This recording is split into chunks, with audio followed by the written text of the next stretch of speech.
What's up, guys? So today I'm going to be assessing my power steering pump leak. So my power steering pump was leaking about a year ago before I did the turbo and everything else.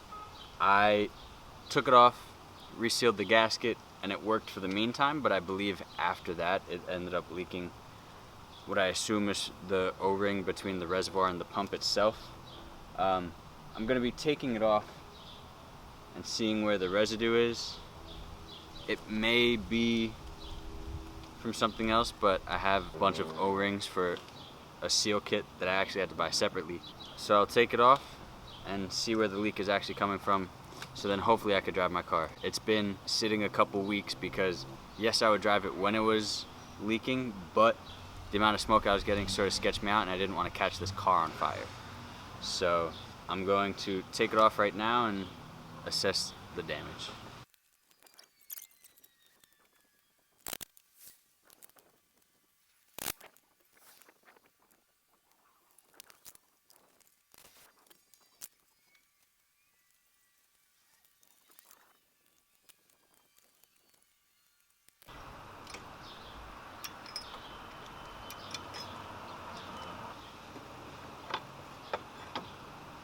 I don't know if you'll be able to see down here, but it's pretty soaked. You can see the puddles right there and back there. So, gotta see where this is leaking from. I mean, just picking it up, I don't know if you can see it, but there's a drop coming right off of it. So, I'm gonna undo the lines and then I'll assess that.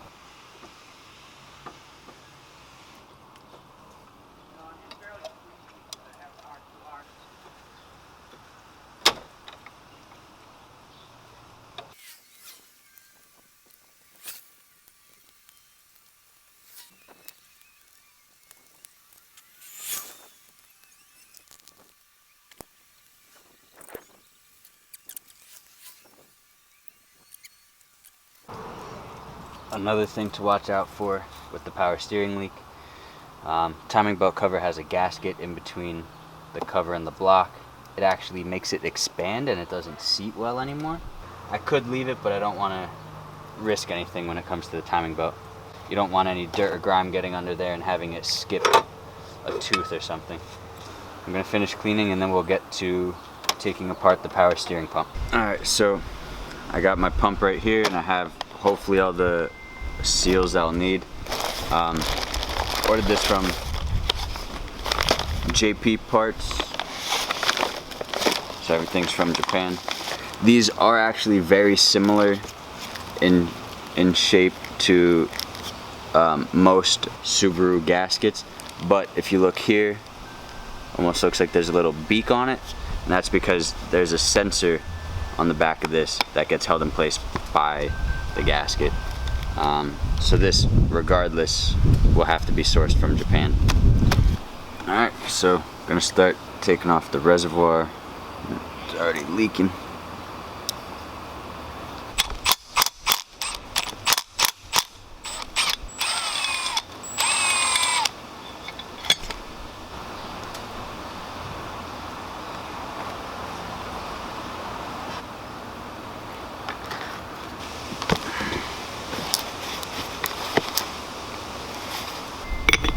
$19 mil.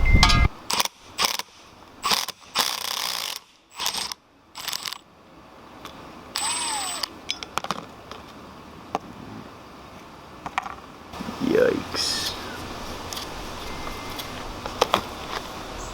It's a 14 millimeter.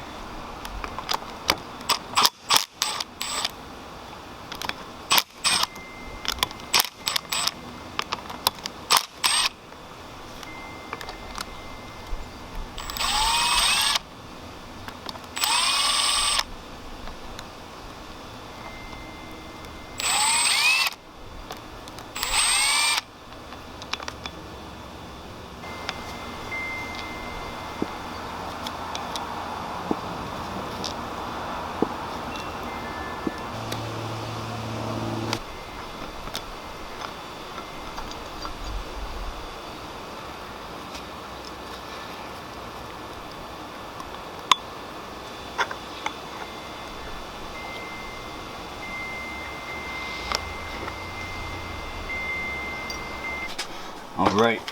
Ow. So, 3 weeks later, finally back, and hopefully have all the parts. The parts I got from Japan weren't all correct, sadly, and then trying to get in touch with them and then going through someone else during this pandemic made it much more difficult. So here, this is a timing belt cover gasket. The reason I have this as well as the lower timing belt cover gasket is because when this leaked, it messed up the gaskets. They actually basically absorbed the ATF fluid and now they're not sealing how they should. So these will be going on later. In this box, I have a kit for, I believe, a 93 Legacy. I bought this whole kit from Subaru. It's 60 bucks. Got it on Amazon for like 33. All for this one O-ring. Right here. That's it. I already had this. Probably had this. This. Gasket can't use. Had that. So, let's make the most of this. Here's the actual gasket we need. Right here. This you can see actually looks like they're slightly different sizes, so we'll be using the individual one that I bought specifically for this. If I recall correctly, yes, we need one of those. This little guy will need one of these, and these are pointless. So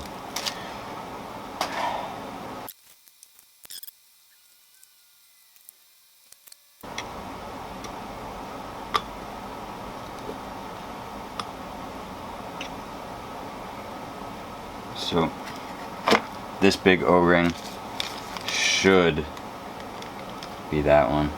This almost looks like it's a piece of plastic.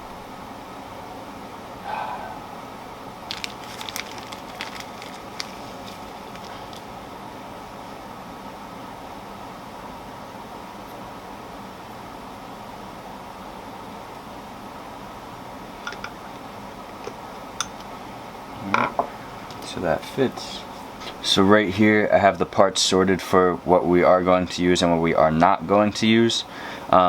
This came out of here. I mean, it honestly looks like a plastic spacer, but I'm assuming this was an O-ring at one point because that's what this was replaced with the Legacy kit. Legacy kit also came with a 3488A, a 3488B, 3488 asterisk A, which is this big guy. This locking ring or snap ring. We'll see if that actually fits once I open this up. Then here, which would, in our case, I bought this one. This is 34488F.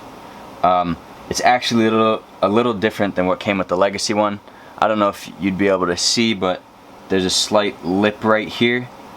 I don't know if you can see the pen snagging on that, where the one that's meant for this is actually a smooth edge. So this won't be used. The gasket I showed you before is different. And this little guy, I don't even know what it is. It actually fits on the shaft of the power steering pump. On the diagram, it goes O-ring, which sits around the shaft, the big O-ring, the gears in it, which you saw me take out before, and then this goes over the shaft before the splines, at least by the looks of it. So mine didn't have it in there, and also forgot to mention, this is an aftermarket adapter for the AN line I have ran, and this should screw off. And from the diagram, it looks like there's a 34488B, which is one of the normal O-rings that I was able to get access to. So that will be going on this guy. Now I'm going to have to take the pulley off, go from there to get access to these guys.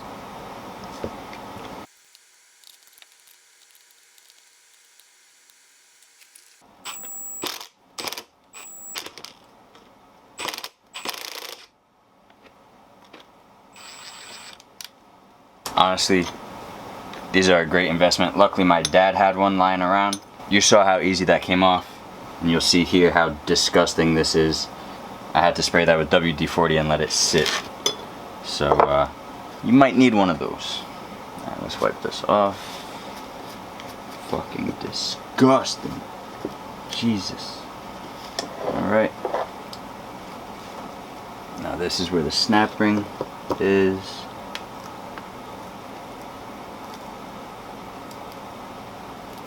Oh, damn.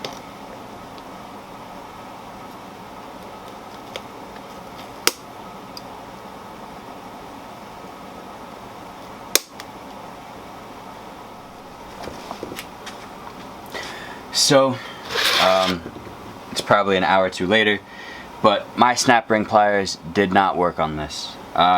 Neither did my dad's, so I actually ran to Subaru, and they had some that worked flawlessly.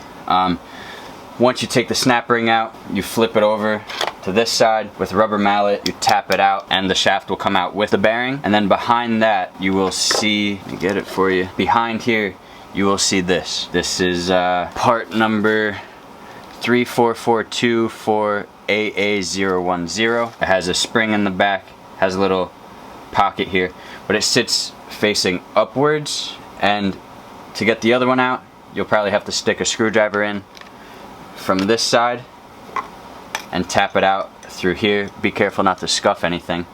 As you can see, that's why this one's a little damaged, but you're replacing it anyway.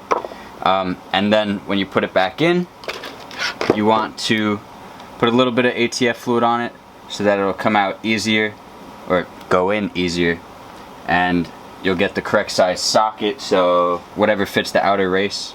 This is a 24 and that's not big enough, so you'll probably want like a 26 or so.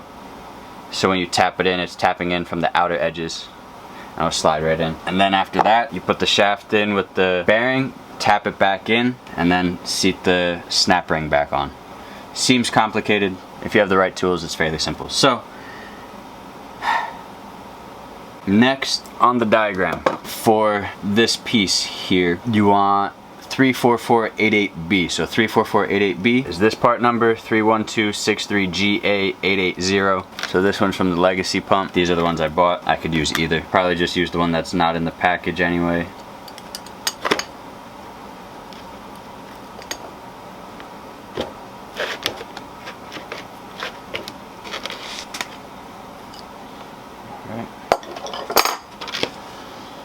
This guy off, and of course the O-ring could not be flatter, so I gotta take that off.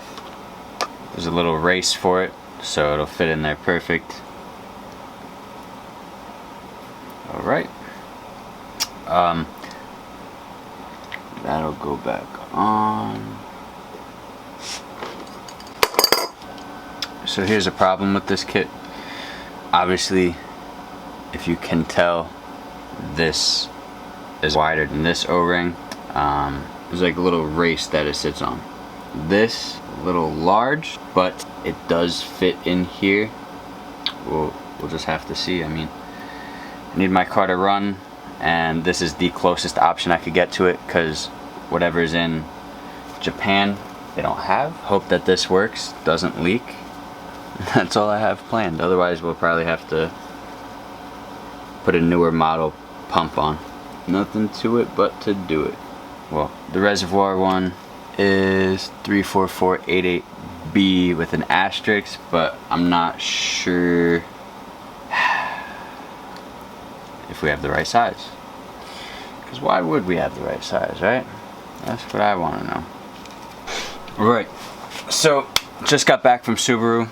Considering none of the O-rings I had were the correct size for the reservoir tank, they actually have a little blue box that has an assortment of O-rings. So I grabbed two of them. Seems like this one fits in here pretty well. I mean, it looks a little large when you try to seat it, but you could get it to seat in there and stay where it is. So that seems like it's the right size. I got another one just in case. And you can see here's the old one that's smushed. Here's the new one. It's a little larger, but it should be okay. We're gonna start reassembling this and hope it's not gonna leak. So by the looks of it, the little O-ring from the legacy kit will not be used. So it looks like we can start reassembling. I'm just gonna make sure everything is clean, there's no debris, and of course make sure it's in the correct orientation. This goes this way, so the R faces U.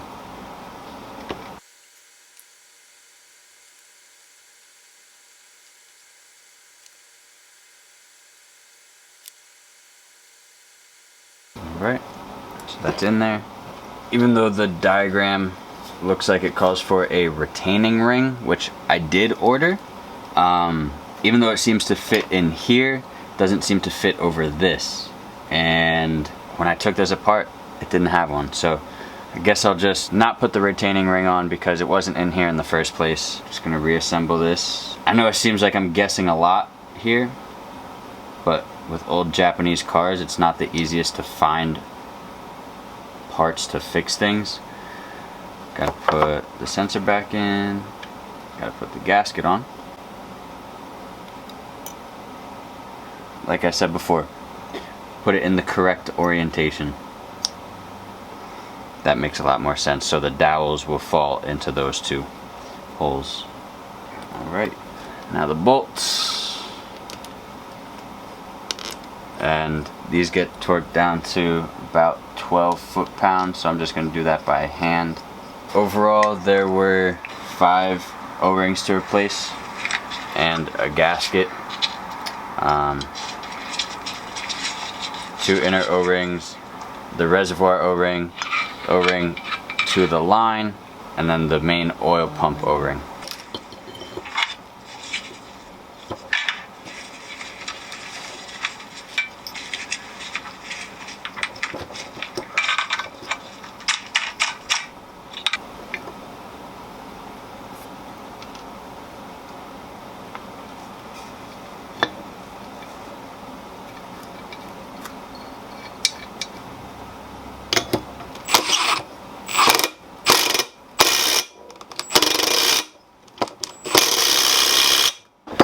So this is finally rebuilt after a month of just waiting on parts, so now we could throw this back in the car. And like I said, I have timing belt cover gaskets, so I'll have to remove the radiator, take off the covers to do that, but that's just to play it safe. So let's go. So initially I thought I was gonna have to take out the radiator in order to take off the harmonic balancer, but all the bolts that I thought were gonna be rusted in place for the fan and the shroud are not. So I'm gonna see if I could take those out. Let me continue. So if you look right here, you can see I'm missing a timing belt cover bolt, and you can see how much the gasket is actually warped. So luckily I was able to take the fan out, and now I can get access to the crank pulley and get these covers off.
So I finally got the pump in. I believe I secured everything. I hope so, because you probably heard I was distracted talking to a friend.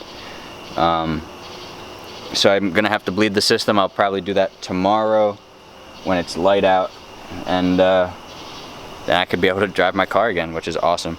But I also fucked up one of the T-bolt clamps on my intercooler piping, So hopefully I have one more of those sizes left. I believe I do. I'll do that tomorrow, and then we can go for a drive, and hopefully this shit doesn't leak again. So, see you in the morning.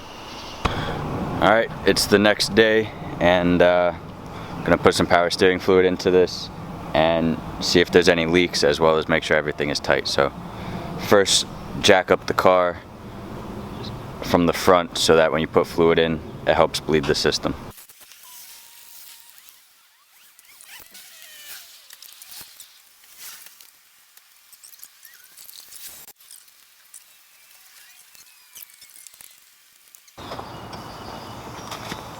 Turn it again. Do you want me to turn it?